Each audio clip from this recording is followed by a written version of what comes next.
banyak teman-teman kita para penyair di Riau hari ini yang cukup aktif, cukup banyak acara-acara yang kita buat, cukup banyak kegiatan-kegiatan yang kita buat, dan ini mungkin merupakan salah satu realitas kita hari ini. Kita tahu bahwa puisi itu memang lahir dari realitas, dari kondisi, dari keadaan, dari perenungan jiwa.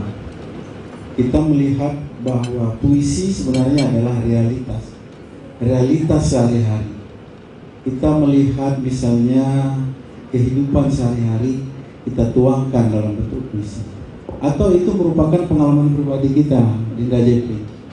Misalnya saya sedang jatuh cinta.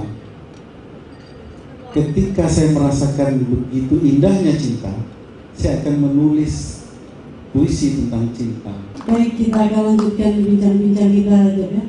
Silakan yang di belakang menggunakan abang kita yang menggunakan baju batik berwarna coklat malam ini. Bismillahirrahmanirrahim. Assalamualaikum warahmatullahi wabarakatuh. Nama saya Khairul Rahmat atau Rahmadianto ya, dari Perbincangan Penerbangan Baru.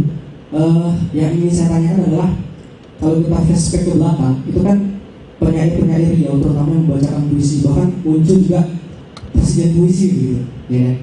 Artinya pada zaman dulu itu, artinya pada generasi sebelumnya, produktivitas penyair itu di Riau cukup produktif gitu, artinya banyak sekali. Kemudian kita kembali lagi yang sekarang gitu, seperti yang Pak tadi disampaikan ya, ada sedikit penurunan kan begitu. Nah, yang ini saya tanyakan adalah sebenarnya faktor apa sih yang sebenarnya paling menonjol gitu, yang membuat pergeseran dari yang dahulunya produktif, bahkan penyair-penyair besar itu terlahir dari Riau gitu, ke generasi yang sekarang gitu, yang bisa dikatakan yang go nasional itu bisa dihitung dengan jari, tidak seperti sebelum-sebelumnya gitu. Itu yang pertama. Kemudian yang kedua, saya dulu pernah menyaksikan ya, melihat begitu, pembacaan puisi itu dibacakan oleh katakanlah orang yang budayawan dan sebagainya begitu. Dan sebenarnya ketika membacakan puisi itu menggunakan bahasa-bahasa yang vulgar. Nah, yang saya tanyakan adalah sebenarnya untuk Riau, untuk Melayu gitu ya, Melayu sebenarnya ada nggak sih batasan-batasan dalam menggunakan kata, meskipun itu untuk mengkritik yang sebagainya ya, karena Sorbonne juga mengkritik yang sastra gitu. Sebenarnya ada nggak sih batasan-batasan untuk penyair yang katakanlah kita di Riau yang mencoba untuk mengangkat budaya Riau gitu?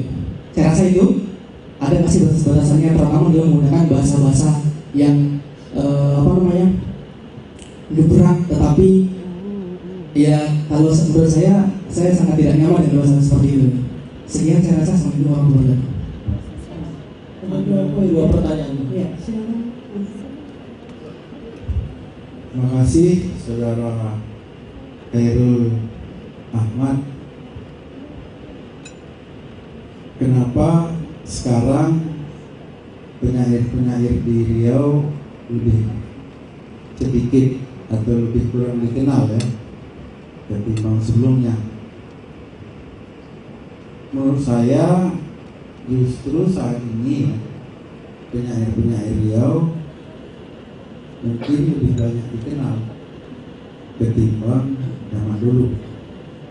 Cuman mungkin ya karena terlalu banyak penyair itu ya, jadi itu ke tingkat popularitasnya, tingkat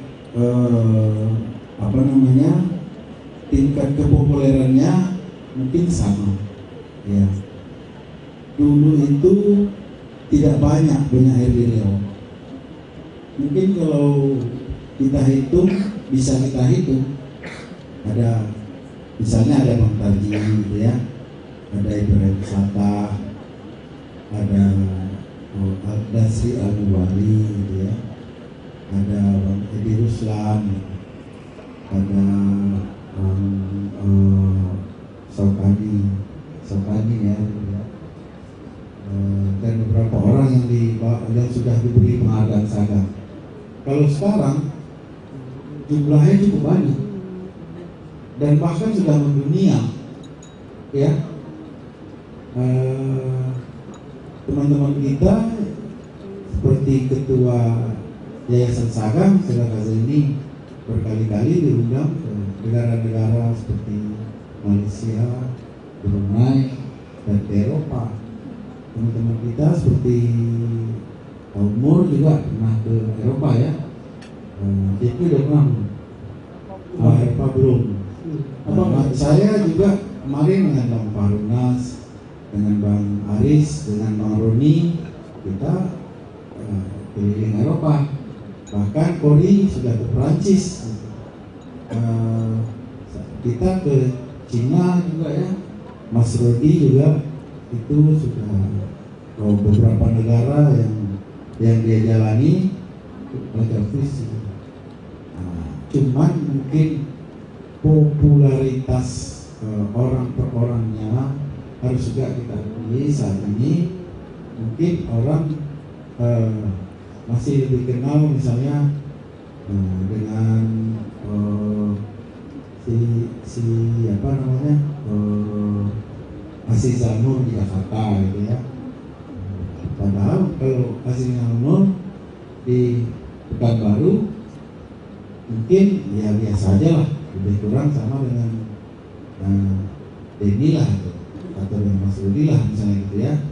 Tapi kenapa? Nah itu kenapa bisa begitu? Pertama menurut saya adalah rutinitas dia, aktivitas dia, kemudian ada dukungan juga, ada dukungan.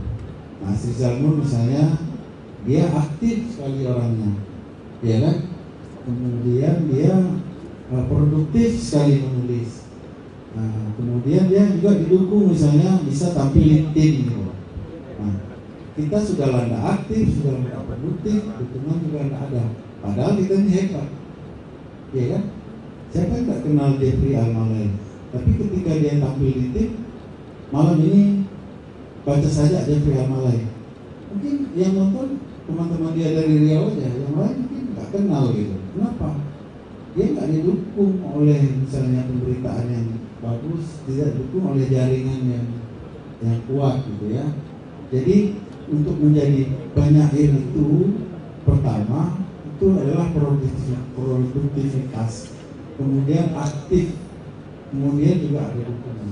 Nah dukungan ini kan sudah kita bahas tadi, dukungan dari pengusaha, dukungan dari perguruan tinggi, dukungan dari pemerintah, dukungan fasilitas tempat dan berbagai macam. Macam mana kita mau tampil di luar, menampilkan kesenian Riau, menampilkan penyair Riau ke Malaysia saja ongkosnya nggak ada. Ini saya tanggal 28 sama Bang Aris, sama Bang Parunas, Bang Roni juga ya, kita akan diundang ulang tahun komunitas pantun Singapura ya Bang ya, oleh Bunda Sisi, ya Bunda Tim. Ada 7 dari Riau termasuk Bang Kazaini terundang. Tapi dia bilang ongkos ditanggung sendiri di suratnya. Macam mana kita mau dikenal di Malaysia ongkos saja nggak ada? Kita diundang gitu. Kalau soal berbahasa, Riau ini kan sangat kaya dengan bahasa. Riau ini adalah pusat bahasa Indonesia. Bahasa kita tuh mungkin bahasa paling indah di dunia. Bahasa Indonesia, cuman karena tidak jadi bahasa internasional, ya, jadi bahasa kita ke PBB pun tidak dipakai. Kita memiliki padanan kata yang banyak, padanan kata yang bermacam-macam. Kita sendiri pun kadang-kadang bingung memakainya, ya kan? Memang ada penyair yang suka berkata-kata kasar, termasuk wartawan suka menulis malam ini ibunya masuk rumah sakit karena bunting, besok pagi harusnya belum beranak udah keluar anaknya. Itu kan bahasa yang sangat kasar. Untuk bunting itu ada padanan yang lebih bermoral, yang lebih elegan, yang lebih hamil. Itu kata bunting. Kalau anjing ya bunting. Kalau anjing bukan hamil itu, jadi kita pilih hamil. Ya kan? Untuk kata beranak itu kan monyet yang beranak. Kalau untuk orang nggak beranak dia. Mama kalau beranak juga ya sama dengan monyet mamanya. Dia kata melahirkan. Iya kan begitu. kata dalam bahasa Indonesia, kebetulan saya juga wartawan. Saya sangat hati-hati menggunakan kata dalam perkataan.